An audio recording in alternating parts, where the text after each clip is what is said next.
যেটা দেখা যাচ্ছে যে ঘটনাস্থলটা যে বোমা লোপাট করার কথা বলা হচ্ছে, গতকাল সুপ্রিম কোর্টও তো সেটা পুলিশকে এবং প্রশাসনকে বলেছে। প্রশাসন প্রথম থেকে ব্যাপারটাকে যে গা ছাড়া ভাবছিল, সুপ্রিম কোর্ট সে কত জায়গাটা ধরেছে। সুতরাং এটা তো আমাদের বলার অপেক্ষা রাখলে সারা দেশ সারা পৃথিবী কতটা জানতে পেরে গেছে।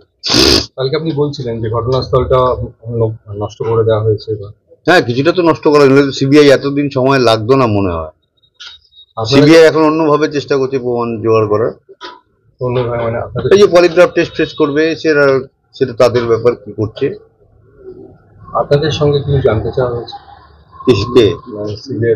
হ্যাঁ, অবশ্যই। আমাদের 6 ঘন্টা ধরে আমাদের বিভিন্ন কথাবার্তা বলা হয়েছে, কি কি বিষয় আমরা জানি সেগুলো আমরা সিবিআই কে যেটা বলার বলেছি। এবং সিবিআই এর উপরে আমরা এটা বলতে চাইছি, আমরা তো একটা ভালো এজেন্সি চেয়েছিলাম, সিবিআই একটা ভালো এজেন্সির মতো একটা দৃষ্টান্ত স্থাপন করবে এই ব্যাপারটা।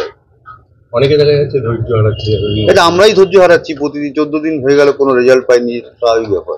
মানে কি বলতে চাইছি সবাই একটু তৎপর হয়ে কাজটা করুক, এবং সিবিআই এর উপর যে মানুষের যে আস্থা আছে সেই আস্থা রেখেই কাজটা, আমরাও আস্থা রেখেছি যখন, সেই আস্থা রেখে এত বড় ঘটনা তদন্ত করে কিছু একটা কুল কিনারা করুক। তারা তো কোনো কুল কিনারা এখনো করতে পারেনি। আজকে যে ব্যাপারটা বলা হচ্ছে যে কোথায় ওকে মেরে ফেলা হয়েছে সেই বিষয়টা স্পষ্ট, সেটা তো সুপ্রিম কোর্টই এই প্রশ্নটা তুলেছে। নিশ্চয়ই কিছু ব্যাপারটা বোঝা গেছে। আপনারা যখন প্রথম গেছিলেন, তখন আপনাদের কি বলা হয়েছিল? সেই তো তখন আমাদের ডেকে নিয়ে গিয়ে বসিয়ে রাখা হয়েছে 4.5 ঘন্টা। তো অনেকদিন ধরেই আপনাদের মাধ্যমে বলেছি। একটা কথা বলছি আবারই, সেই ছাত্ররা যে আন্দোলন করছে সেই আন্দোলনের পাশে আমরা আছি। প্রয়োজন হলে এরপরে আমরাও গিয়ে ওদের সঙ্গে যোগ দেবো, এটাই বলতে পারি। কারণ আমরা বিচার চাই। সোজা কথা হচ্ছে, আমাদের একটা সব পরিষ্কার কথা, আমরা এর একটা বিহিত এবং বিচার চাই। আপনারা কি আরজি করে গিয়ে আন্দোলনে যোগ দিতে চাইছেন? যে কোনো জায়গায় নিরপেক্ষভাবে যে আমাদের ডাকবে আমরা তাদের সঙ্গে গিয়ে আন্দোলনে যোগ দেবো। কারণ আমাদের এখন দেখতে পাচ্ছি আমরা ছাত্রদের সঙ্গেই থাকতে চাই। ছাত্ররা আমাদের জন্য প্রতিবাদ করছে। আমাদের একটা মেয়ে চলে গেছে, সমস্ত মেডিকেল স্টুডেন্টদের এখন আমরা ছেলে মেয়ে মনে করছি, এবং আমরা সব সময় ওদের পাশে থাকবো। ওরা কি আপনাদের অনুরোধ করেছে কিছু? না, মানে শুনুন, আমাদের মাধ্যম হচ্ছে আপনারা এত সহযোগিতা করছেন। কেউ একটু ভুল ত্রুটি করে ফেলছে, সে ঠিক আছে। আপনারা যে এতটা সহযোগিতা করছেন, এই ব্যাপারটাকে এতদূর যে ছড়িয়ে পড়েছে আপনাদের জন্যই ছড়িয়ে পড়েছে। এই জন্য আপনাদেরও বারবার ধন্যবাদ জানাই। নৃশংস হত্যাকাণ্ড, অথচ সেই হত্যাকাণ্ডর পর সেখানে অস্বাভাবিক মৃত্যুর মামলা রুজু করা হলো। হ্যাঁ, সে তো সবাই, সুপ্রিম কোর্টও কালকে বলেছে। বিষয়টাকে তো প্রথম থেকেই একটা মানে গুলিয়ে দেওয়ার চেষ্টা হচ্ছে আর কি। হ্যাঁ, গুলিয়ে দেওয়ার চেষ্টা হচ্ছে। মেইন হচ্ছে বিষয়টাকে গুলিয়ে দেওয়ার চেষ্টা হচ্ছে। সেটা কি আপনারা প্রথম থেকেই ছাত্ররা প্রথম থেকেই বুঝতে পারছিলাম কাউকে আড়াল করা হচ্ছে, কিছু একটা মানে খুব গুরুত্বপূর্ণ বিষয় আড়াল করা হচ্ছে প্রথম থেকেই। একদম কেউ এর সঙ্গে জড়িত আছে যাকে আড়াল করার প্রয়োজন পড়ছে সরকারের।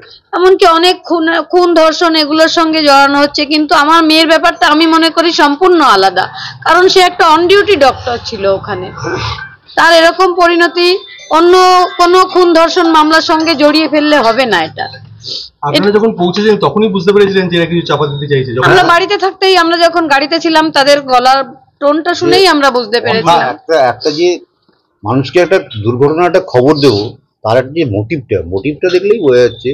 এবং সুপ্রিম কোর্ট এই জায়গাটাকে সেই অ্যাসিস্ট্যান্ট সুপারকেও ধরেছে বিষয়টাকে। এই যে পুলিশ এবং হাসপাতাল কর্তৃপক্ষ মিলে মিশে একটা চক্রান্ত করছিল যখন আপনারা যান, অবশ্যই এটা তো এখন তো প্রকাশ্যে এসে গেছে বিষয়টা।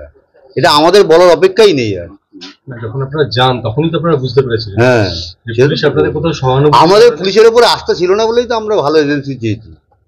আস্থা উঠে গেছিল বলে প্রথম অবস্থা দেখছিলাম যে যা কি করে দেখি, একটা দূরে এত আশ্বাস দিচ্ছে, দেখি তারা স্কটল্যান্ড ইয়ার্ডের সঙ্গে তুলনা করা হচ্ছিল কলকাতা পুলিশকে। পৃথিবী বিখ্যাত, কি পৃথিবী বিখ্যাত আমি তো ব্যাপারটা বুঝতে পারলাম না। এখন ব্যাপারটাকে গুলিয়ে দিয়ে এমন একটা পরিস্থিতি তৈরি করা হয়েছে।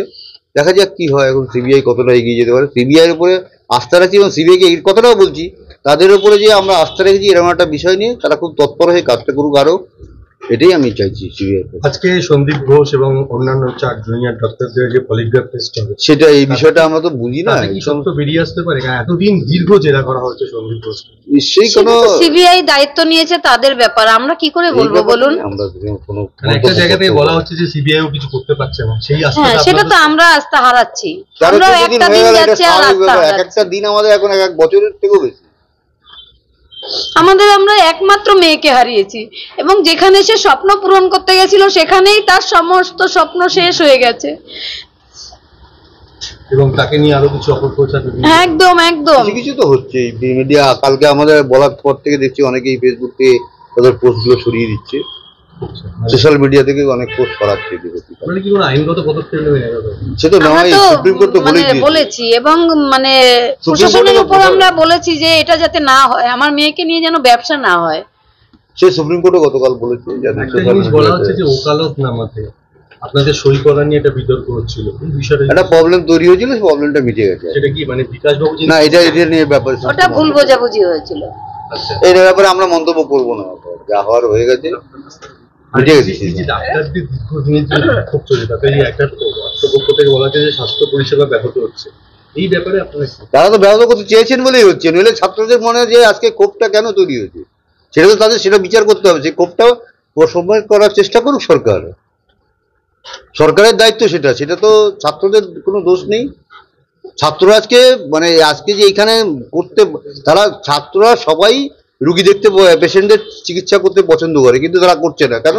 এই জন্যই তাদের মধ্যে যে ক্ষোভ তৈরি হয়েছে, ক্ষোভ সরকার প্রশমন করুক। আর এই ক্ষোভ তো দীর্ঘদিনের, মানে আপনার মেয়েও তো এই ক্ষোভের কথা অনেকটা বলেছে, কিছুটা তো আমাদেরও বলেছে। এটা তো বহুদিনে ওই না, এই ধরনের আমরা তো খোলসা করে বলেনি এটা আমাদের না। উনি একবার বলছিলেন যে ট্রিটমেন্ট করতে কিছু সমস্যা হতো। হ্যাঁ, সে তো হতোই, বড়রা সিনিয়র ডাক্তাররা বাধা দিত, তারপরে বিভিন্ন জায়গাতে পেশেন্টরা এসে সহজে ভর্তি হতে পারতো না, একটা দালাল চক্র ছিল হসপিটালে। সেটা তো আপনারা প্রকাশ্যে এখন দেখতেই পাচ্ছেন। মানে উচ্চশিক্ষার ক্ষেত্রে একটা দালাল চক্র কাজ করে, সে তো করেই, সে তো আপনারা যারা এই সমস্ত যে আছে উচ্চশিক্ষার, তারা ঠিক বলছে। মানে উচ্চশিক্ষার ক্ষেত্রে একটা দালাল চক্র কাজ করে, সে তো করেই, সে তো আপনারা যারা এই সমস্ত যে আছে উচ্চশিক্ষার, তারা ঠিক জানে। আমরাও অনেক আগে জেনেছি, অনেক বিষয় আছে না, এই সমস্ত কথা আলোচনা করা যাবে না, সেটা প্রশাসনের ব্যাপার। প্রশাসন এটা দেখুক ভালো করে। যত যেখানে মানে কি বলবো, এখানে কোটি কোটি টাকার খেলা চলে, কারা মানে তাতে জড়িত? প্রশাসন জড়িত, সব যারা হসপিটাল পরিচালনা করে, প্রশাসন যারা থাকে তারাই জড়িত। এটা নিয়ে তো যারা জুনিয়র ডাক্তার, তাদের একটা হতাশা আছে। তা তো অবশ্যই আছে। তারা তো আর অত কষ্ট আর প্রচুর পরিশ্রম করে আজকে এখানে উঠতে হয়, তারপরে যদি গিয়ে এরকম একটা পরিস্থিতির মধ্যে পড়ে, স্বাভাবিক তারা হতাশা তো ভুগবেই। এই কারণে কি আন্দোলন আরো তীব্রতর হচ্ছে? তো আরো তীব্রতর বিচার হয়, আন্দোলন আরো তীব্রতর হোক, আমরাও চাই সবাই আন্দোলন হোক, এবং তারাও একটা সেফ জায়গায় থাকুক। সবাই সেটা চায় যে আমি কাজ করছি, আমি যেন সেফ জায়গায় থাকতে পারি। কোথাও কি মনে হচ্ছে না যে রাজ্য সরকার বিচারিতা করতে সুপ্রিম কোর্টে ওটা করছিল, সে তো করছিলই, এখন দিয়ে ডিফেন্ড করছে, এই বিষয়টা কি বলবেন? সেটা শুনুন, এটা তো পুরো রাজ্য সরকারের বিষয়, রাজ্য সরকার চিন্তা ভাবনা করবে। এবার আমাদের দেশের যে আইনগত যে পজিশন পরিস্থিতি, সেই অনুযায়ী কাজ হচ্ছে, এই করছে। আপনারা এখন রাখুন, আমরা আপনাদের সঙ্গে কথা বলছেন।